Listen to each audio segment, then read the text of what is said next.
Aday. Aray. Teka. Ganun. Angat. Angat. Paano ba mabuhay kung malapit na ang wakas? Sakit? Uy, lang. Dali. Kung ang bawat pagising ay karugtong ng sakit Angat konti. na hindi ka iniwan maging sa iyong pagtulog. Hindi ko angat. Okay na. Yung ointment nandun. Dahan-dahan naman. Ow! Layaan ko lang to dahil yun. Walas na to. Marami sa ating mga kababayan ang dumaranas ng kirot sa katawan dahil sa iba't ibang klase ng karamdaman. Aray ko.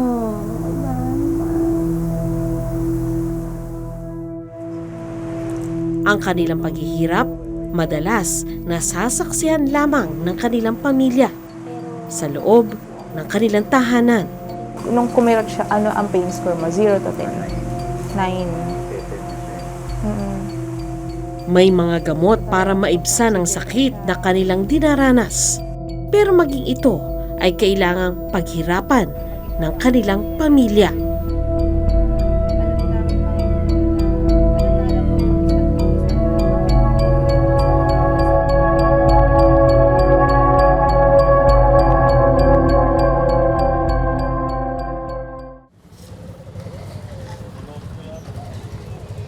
Magandang umaga po. Ako po si Sandra.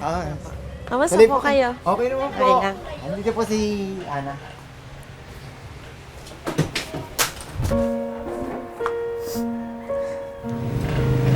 Ayan po si Ana. Hello, Mama Ana. Hello po. Kamusta ka? Okay lang po. 44 na taong gulang si Ana.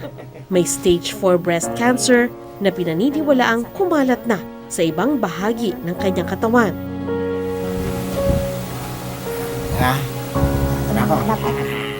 Noong umagang dalawin namin siya, nasaksihan namin ang araw-araw nilang ritual na mag-asawa. Ang paglilinis ng sugat sa kanyang dibdib dulot ng cancer. Sa paligid lang. Dahan-dahan lang. Sa paligid nga ito dito. Sabihan mo sa pina. Iangat mo konti Sa laki ng kanyang sugat at sa kirot na nababaka sa kanyang mukha, Iangat pa natin konti Isip natin. makikita mo ang tindi ng kanyang paghihirap.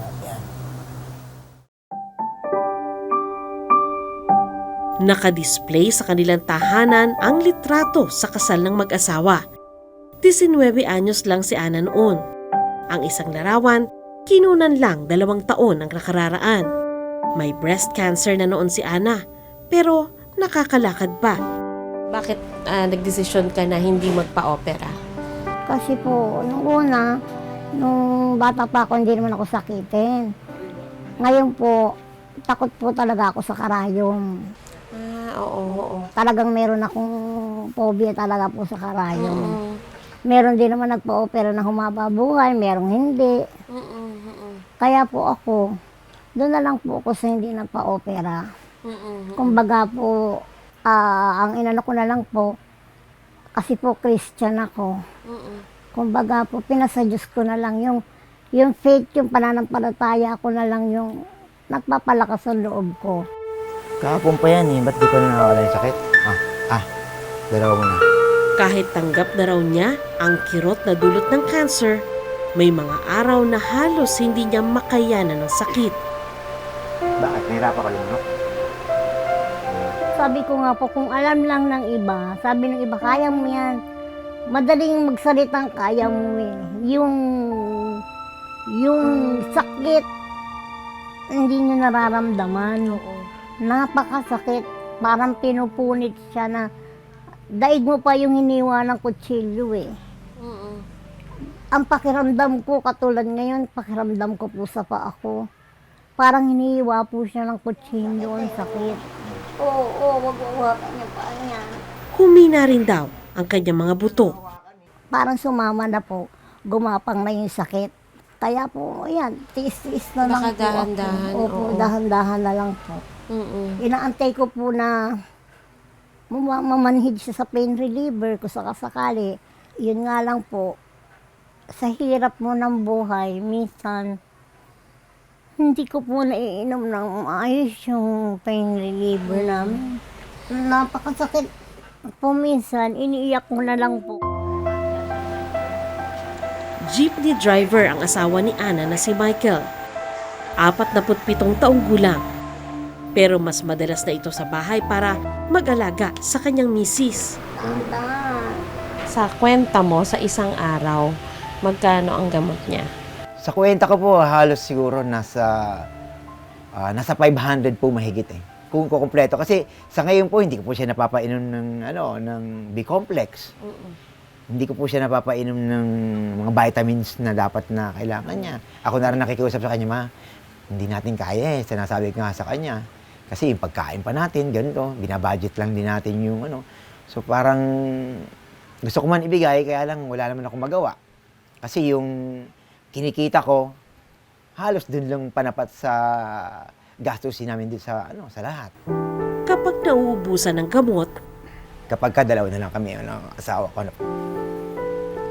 yung daing niya na, pa, ganito, huwag kang mawala sa tabi ko. Gusto ko na, sabi ko kasi, baka mawala ko na gusto ko na iyakan sa tabi ko kasi may time po talaga na isang araw at kalahati. Sakit lang yung naramdaman niya. Sabi niya, pa, injection na lang para mamatay na ako.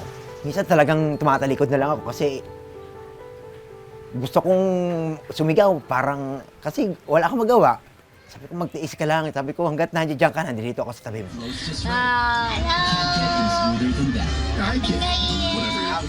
pero meron din namang masasayang araw sa kabila ng malubhang karamdaman. Sa isang cellphone video, makikita ang pamilyang nagkakasiyahan nitong nagdaang bagong taon.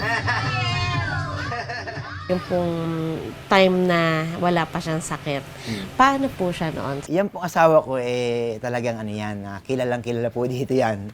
Kasi napakahilig niya sa politika, sa mga, lalo kasi po siya, tao po siya ng NHA volunteer po siya. So marami po siyang natulungan dito sa housing na mga apila na pinasok niya na para makakuha ng mga pabahay.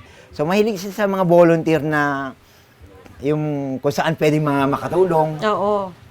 So ganun po siya. Mapagbiro talaga ang tadhana.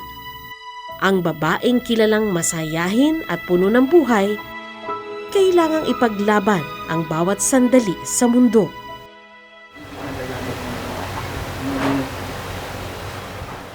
Tatlo ang anak ni Michael at Ana. Isa ang may trabaho na, isa ang nasa high school. At ang nag-iisang babae, si Nicole. Huminto sa pag-aaral sa edad na 18 para makapagtrabaho na rin. Ano yung mga pinag-aalala mo? Nakikita mo yung kalagayan ni Mama. Ayun, baka one day mawala na siya, ganun. Pero sabi niya naman sa akin, hindi daw, di ba ma, laban lang daw. Kasi simula nung po, ako lagi kasama niya ni Mama. Lahat po ng kaibigan ko, kaibigan niya rin. Super mama po siya. Ma, laban lang. Kaya mo yan.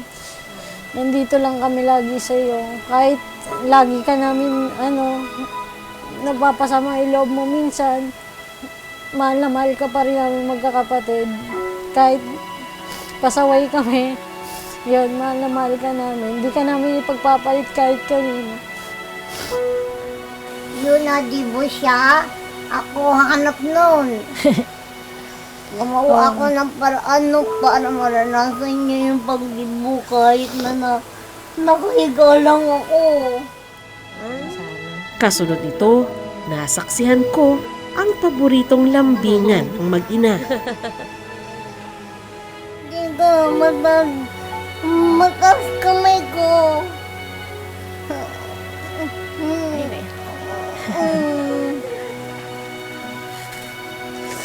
Pero kahit ganyan lang, love ko sila.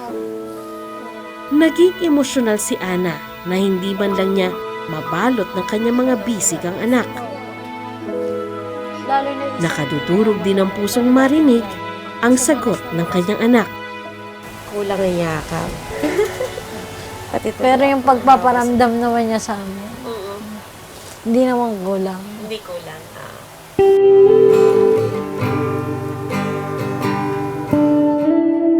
Oo nga naman, hindi kayang lamunin ng cancer ang pagmamahal ng isang ina sa kanyang anak.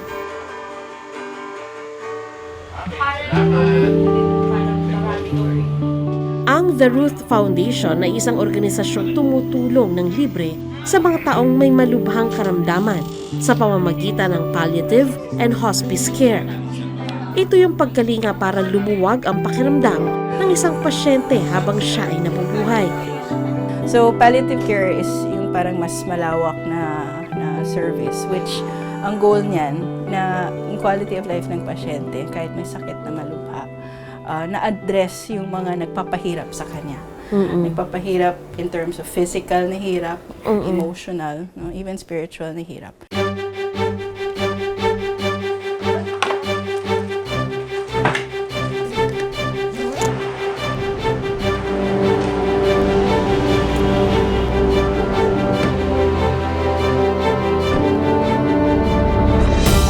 Tumulak na ang grupo para bumisita sa ilan nilang mga pasyente.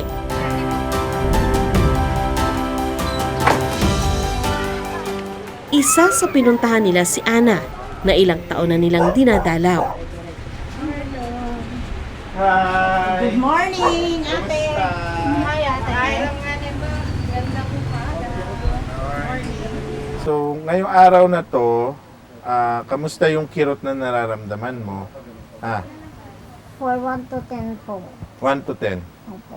Ang, yung hindi masakit, yung 0, tapos 10 yung pinakamasakit. Alin po tayo ngayon? Sa doon? ngayon po, 7 to 7 to 8. Yung 7 to 8 na yon, okay sa'yo yon. 8. Basta wag lang po akong gagalawin. Kailangan pa rin uminom. Kaya yan naman kasi naka-steady lang siya ng isang lugar, hindi mo ginagalaw-galaw. Ay, kasi po nanilagay Kasama ko ng talagang- grupo ang isang volunteer pharmacist na trained din sa healing massage. Opo, lagi ko naman inaangat. At may request ako, wag sa paate. At dito sa ulo ko masarap. Sige. Yan ang gustong-gusto ko, yung sa ulo.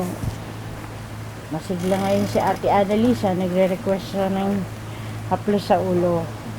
Ano po ba nararamdaman nyo pag hinahaplos ko yung ulo nyo? Na, ang sarap maginhawa. Sarap kaya ng hinahaplos. Ate, dasal tayo ha. Sa Panginoon. Maraming Pagkatapos, salamat po nagdasal ang mga volunteer kasama si Ana.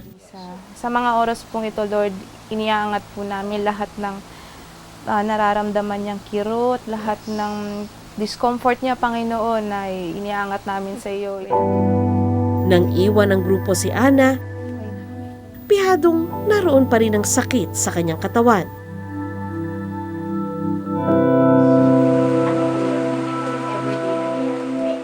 Pero bakas sa kanyang maaliwalas na mukha ang epekto ng pagmamalasakit ng kanyang kapwa.